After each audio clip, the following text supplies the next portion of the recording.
जहाँ पर था वहीं पर हूँ और हमेशा इसी परिवार के साथ मैं खड़ा रहूँगा। एक करणी सैनिक बनकर के भी खड़ा रहूँगा मैं, लेकिन इस परिवार के साथ हमेशा खड़ा रहूँगा।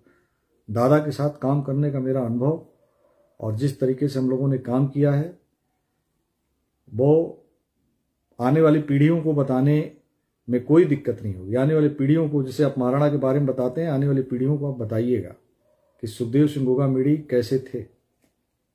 भारत का कोई ऐसा गांव नहीं होगा जहां पे सुखदेव दादा न पहुंचे हों। कोई ऐसा समाज नहीं हो जो दुखी नहीं है। कोई तमाम लोगों को जो बहुत दुखी हैं।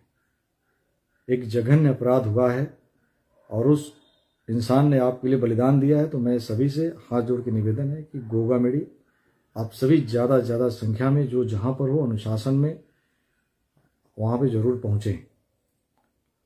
मैं वहीं पर मिलूँगा। और जैसा कि पहले भी हमने बताया था कि उत्तर प्रदेश में जब मैं जयपुर से लौटा था तो मैंने आकर के एक लाइव आया था और आकर के मैंने बताया था कि अब कोई भी कार्यक्रम, जैसे कार्यक्रम हमारा 17 को था, 19 को था, 22 को था, ऐसे करके 4-5 कार्यक्रम हमारे लगे हुए थे। हमने सारे कार्यक्रम को उसी समय हमने कह दिया था कि ये सारे कार्यक्रम स्थगित रहेंगे। श्रद्धांजलि सभा जिसको करनी है, ज्ञापन देना है, वह कार्यक्रम लगातार चलता रहेगा। उसी कड़ी में एक कार्यक्रम आज की डेट में 16 तारीख को डिसाइड हुआ था कि लखनऊ में एक श्रद्धांजलि सभा रखी जाए, क्योंकि कई संगठनों के, अखिल क्षत्रिय महासभा और इस तरह के कई सारे संगठनों ने मुझे संपर्क किया। और संपर्क करने के बाद मैं जब जयपुर में था तभी मेरे पास उनका फ़ोन आ रहा था कि क्या आप उत्तर प्रदेश में लखनऊ में कोई श्रद्धांजलि सभा रखी जाएगी। हमने कहा बिल्कुल रखी जाएगी। उन लोगों ने भी इंतज़ार किया और इंतज़ार करने के बाद एक 16 तारीख का डेट डिसाइड हुआ था, लेकिन समय कम होने की वजह से, जैसे कि अभी कल मैं निकलूँगा, गोगामेड़ी जो जगह है जहाँ पे जाने आने में 1 दिन 2 दिन जाने आने में 3 दिन का, लगभग 2 से 3 दिन का समय लगेगा अप डाउन करने में। ऐसे में समय कम होने की वजह से और सबकी बात मानने की वजह से कार्यकारिणी में बात हुई और जो लोग अन्य संगठनों के लोग थे उन्होंने भी कहा कि कार्यक्रम होगा तो एक बड़ा कार्यक्रम होगा और उस कार्यक्रम के लिए जो है समय बहुत कम है, जबकि हर जिले में ये सब सभाएं चल रही हैं। तो मैं बहुत जल्द 18 तारीख को वहां पे लौटने के बाद घोषणा करूंगा कि एक उत्तर प्रदेश के अंदर पूरी प्रदेश कार्यकारिणी के जितने भी करणी सैनिक से लेकर जितने भी पदाधिकारी हैं उन सभी की, और अन्य संगठन जो अखिल क्षत्रिय महासभा और तमाम ऐसे संगठन हैं जो दादा को चाहते मानते हैं, जो राजनीति नहीं करते, जिनको बहुत दुख हुआ है, उन सभी के साथ मिल करके एक बड़ा कार्यक्रम श्रद्धांजलि सभा रखी जाएगी। कोशिश किया जाएगा कि परिवार के भी लोग उसमें शामिल हों।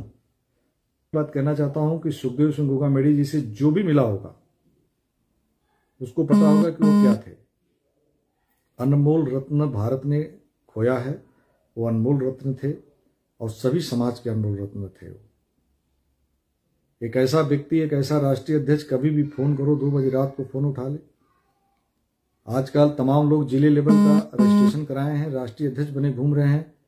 अगर उनसे आपको कोई जरूरत पड़ेगी समाज को बात करने की तो पहले एक उठाएगा, फिर ड्राइवर उठाएगा, फिर फलाने उठाएगा, फिर फलाने उठाएगा। मतलब राष्ट्रीय अध्यक्ष जी तक पहुंचने में आपको 2 दिन लग सकते हैं, 3 दिन लग सकते हैं, या कह लो डायरेक्ट बातें नहीं होगी। लेकिन सुखदेव दादा जो इतना बड़ा नाम, इसीलिए कहते हैं कि जो बड़ा व्यक्तित्व होता है वो उसके अंदर कोई कुछ बताने की जरूरत नहीं, एक आम साधारण जीवन जीने वाला व्यक्ति।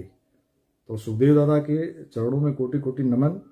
और मैं उम्मीद करूंगा कि उत्तर प्रदेश से ज़्यादा भाई वहाँ पहुँचेंगे और पहुँच करके दादा को श्रद्धांजलि देंगे। कल मैं दिल्ली पहुँचूंगा। दिल्ली से सांसद ब्रजभूषण शरण सिंह जी भी, जो गोंडा से सांसद हैं, माननी जी भी वहाँ से जाएंगे और हम लोग कल हमारी मुलाकात होगी। और उसी तरीके कल भी लाइव आकर के जो भी बताना होगा मैं आपको बताऊंगा। लेकिन जो भी भाई संपर्क करना चाहते हैं वो करें। और एक बात और बता दूं कि इतिहास संरक्षण की लड़ाई हो, चाहे महाराजा सुहेलदेव बैस हो, चाहे क्षत्रिय सम्राट मीरपुर प्रतिहार हो, चाहे आला उदल हो, चाहे EWS की बात हो, या जो भी सामाजिक समस्याएं, वो लड़ाई न बंद थी न बंद होगी। यह लड़ाई बहुत एग्रेसिव होने वाली है और यह लड़ाई लड़ी जाएगी। कुछ लोग भ्रमित करने की कोशिश जरूर करेंगे, कुछ लोग राजनीति करना भी शुरू कर दें। दादा भी कहते थे कि मरने के बाद भी कोई भी मर जाता है, लोग राजनीति करते हैं, जिंदा रहते राजनीति, नफरत करते हैं, मरने के बाद राजनीति करते हैं। वो उनका काम है करना, वो कुछ नहीं करेंगे। मुझसे बेहतर आप नहीं जानते हैं, इसलिए आप भरोसा रखिए सुखदेव सिंह गोगामेड़ी जी पर और उन्हीं के नेतृत्व में वो आज हमारे बीच में भले नहीं शरीर के रूप में, लेकिन उनकी आत्मा, उनकी विचारधारा हमारे साथ है। उनकी विचारधारा को आगे बढ़ाएंगे, उनके मार्गदर्शन में ही हम काम करेंगे और ये लड़ाई लड़ेंगे और बहुत मजबूती के साथ लड़ेंगे। और आपका बस साथ चाहिए, यह लड़ाई हम लोग लड़ेंगे। तो एक बार मैं दादा को कोटि कोटि नमन करता हूँ। और जितने भी भाई जुड़े हैं, जितने भी, मैं किसी का नाम नहीं लिया, जितने भी भाई जुड़े हैं मैं सभी को प्रणाम करता हूँ। और सभी से उम्मीद करता हूँ कि हमारे साथ, संगठन के साथ आप लगातार जुड़े रहिए। और श्रद्धांजलि सभा के बाद एक कार्यक्रम लगातार चलता रहेगा। जो भी आदेश होगा 18 तारीख के कार्यक्रम में या उसके बाद जब भी आदेश जो भी होगा वो हम आप सभी के बीच में रखेंगे। अभी आपसे निवेदन है कि ज़्यादा से ज़्यादा शेयर करें। जय श्री राम, जय माँ भवानी।